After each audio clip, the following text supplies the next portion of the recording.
সুকুমার রায়। সুকুমার রায় ছিলেন একজন বাঙালি শিশু সাহিত্যিক ও ভারতীয় সাহিত্যে ননসেন্স ছড়ার প্রবর্তক।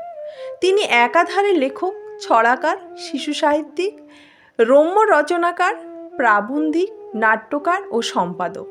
তিনি ছিলেন জনপ্রিয় শিশু সাহিত্যিক উপেন্দ্রকিশোর রায়চৌধুরীর সন্তান এবং তার পুত্র খ্যাতিমান ভারতীয় চলচ্চিত্রকার সত্যজিৎ রায়। সুকুমার রায়ের মৃত্যুর 100 বর্ষ পরেও তিনি বাংলা সাহিত্যের সবচেয়ে জনপ্রিয় শিশু সাহিত্যিকদের মধ্যে একজন অন্যতম। গল্পের সেরা গল্পের চ্যানেলে আমার সকল শ্রোতা বন্ধুদেরকে স্বাগতম। আজকে আমি আপনাদের জন্য নিয়ে এসেছি সুকুমার রায়ের গল্প। গল্পের নাম রাগের ওষুধ। গল্পটি যদি আপনাদের ভালো লাগে তাহলে আমাদের এই চ্যানেলটিকে সাবস্ক্রাইব করে দেবেন এবং গল্পটিকে বন্ধুদের মাঝে ভাগ করে নেবেন। আজকে আমি আপনাদের শোনাবো সুকুমার রায়ের গল্প রাগের ওষুধ। কেদারবাবু বড় বদরাগী লোক। যখন রেগে বসেন কাণ্ডা কাণ্ড জ্ঞান কিছুই থাকে না। একদিন তিনি মুখখানা বিষণ্ণ করে বসে আছেন। এমন সময় আমাদের মাস্টার বাবু এসে বললেন, কি হে কেদার কেষ্ট, মুখখানে হাড়ি কেন? কেদার বাবু বললেন, আর মশাই বলবেন না, আমার সেই রূপো বাঁধানো হুকোটা ভেঙে 7 টুকরো হয়ে গেল। মুখ হাড়ির মতো হবে না তো বদনার মতো হবে? মাস্টার মশাই বললেন, বলো কি হে, এ তো কাচের বাসন নয় কি মাটির পুতুলও নয়, অমনি খামোকা ভেঙে গেল, এর মানে কি? কেদার বাবু বললেন, খামখা ভাঙতে যাবে কেন, কথাটা শুনুন না।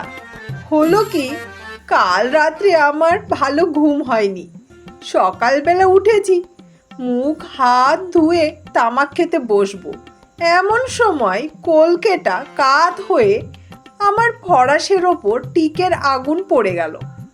আমি তাড়াতাড়ি যেই আগুনটা সরাতে গেছি, অমনি কিনা আঙুলের ছ্যাক করে ফোসকা পড়ে গেল।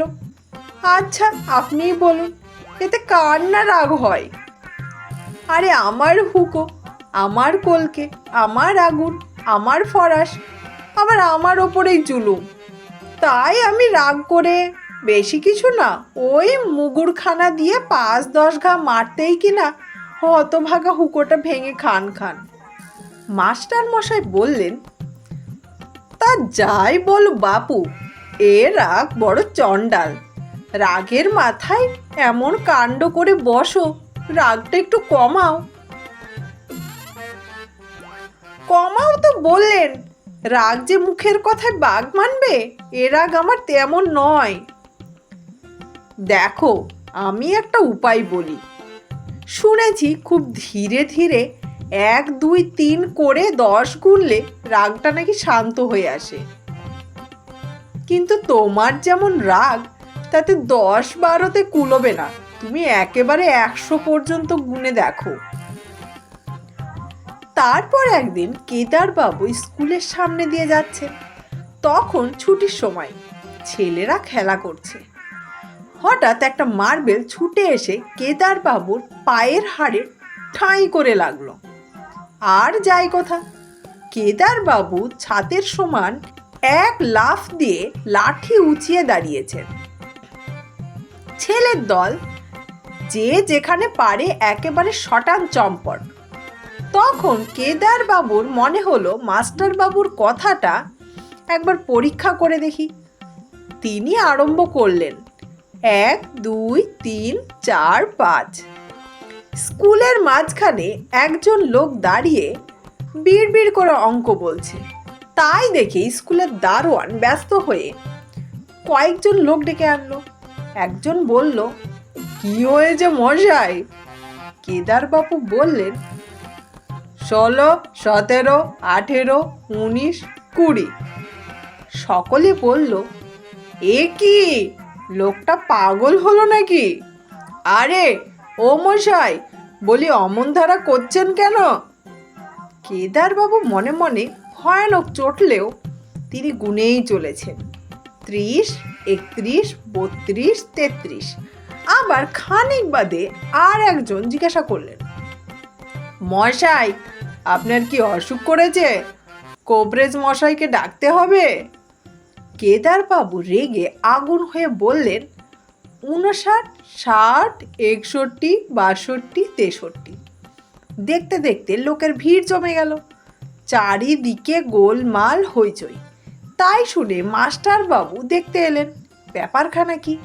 ততক্ষণে কেদারবাবুর গোনা প্রায় শেষ হয়ে এসেছে। তিনি দুই চোখ লাল করে লাঠি ঘোরাচ্ছেন আর বলছেন, 96, 97, 98, 99, 100। কোন হতভাগা লক্ষ্মী ছাড়া মিথ্যাবাদী বলেছিল 100 গুনলে রাগ থামে? বলেই ডানে বায়ে দুমদাম লাঠির ঘা। লোকজন আর ছুটে পালালো, আর মাস্টার মশাই এক দৌড়ে সে যে ঘরের মধ্যে ঢুকলেন আর সারাদিন বেরোলেন না। ধন্যবাদ। গল্পটি এখানেই শেষ হলো।